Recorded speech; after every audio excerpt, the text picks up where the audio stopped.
Assalamualaikum warahmatullahi wabarakatuh. Perkenalkan, nama saya Yulfa Silviana dengan NIM 931205919. Saya berada dari kelompok 4 yang akan membahas mengenai telaah atas Undang-Undang Advokat. Yang pertama, latar belakang lahirnya advokat merupakan profesi yang memberi jasa hukum yang saat menjalankan tugas dan fungsinya dapat berperan sebagai pendamping, pemberi advice hukum, atau menjadi kuasa hukum dan atas nama kliennya. Yang kedua, deskripsi isi UU Advokat dan Kode Etik Advokat. Definisi dan status advokat. Menurut pasal 1/1 UU nomor 13 tahun 2003 tentang advokat, definisi atau pengertian advokat adalah orang yang berprofesi memberi jasa hukum baik di dalam maupun di luar pengadilan yang memenuhi persyaratan berdasarkan ketentuan undang-undang. Syarat dianggap menjadi advokat pada pasal 2 ayat 1 UU nomor 13 tahun 2003 tentang advokat. Yang dapat dianggap sebagai advokat adalah sarjana yang berlatar belakang pendidikan tinggi hukum dan sedang mengikuti pendidikan khusus profesi advokat yang dilaksanakan oleh organisasi advokat. Kemudian pada ayat 2, mengangkat advokat dilakukan oleh organisasi advokat. Hak dan kewajiban advokat diatur dalam pasal 14 sampai dengan pasal 20 UU nomor 18 tahun 2003 tentang advokat.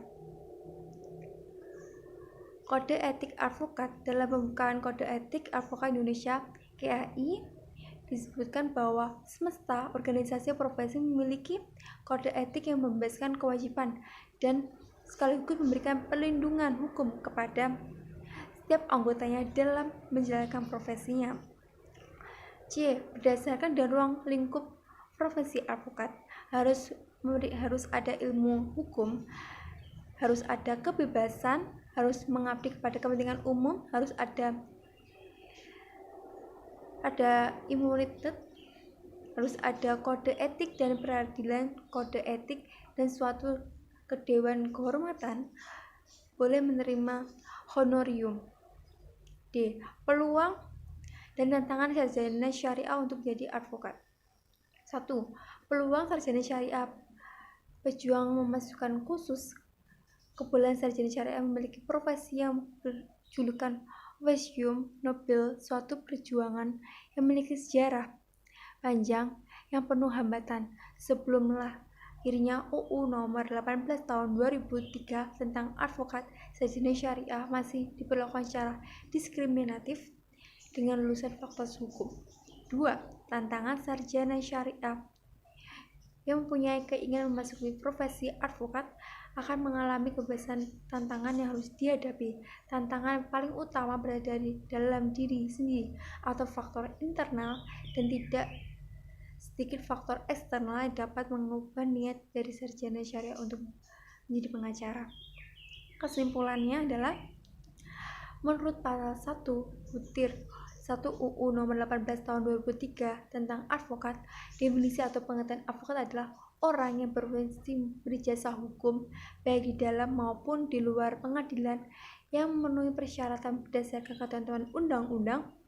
Syarat seorang advokat harus memenuhi persyaratan warga negara Republik Indonesia, tidak berstatus sebagai pegawai negeri atau pejabat negara, berusia sekurang-kurangnya 25 tahun, berijazah sarjana, berlatar belakang pendidikan tinggi hukum sebagai dimaksud dalam pasal 2 ayat 1.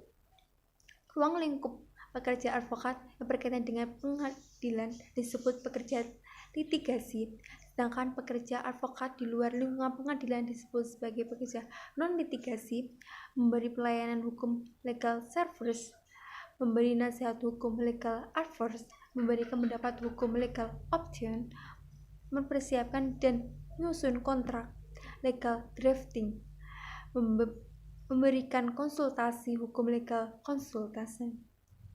Peluang dan tantangan sarjana syariah untuk menjadi advokat. Sarjana syariah yang mempunyai keinginan menjadi profesi advokat akan mengalami beberapa tantangan yang harus dihadapi.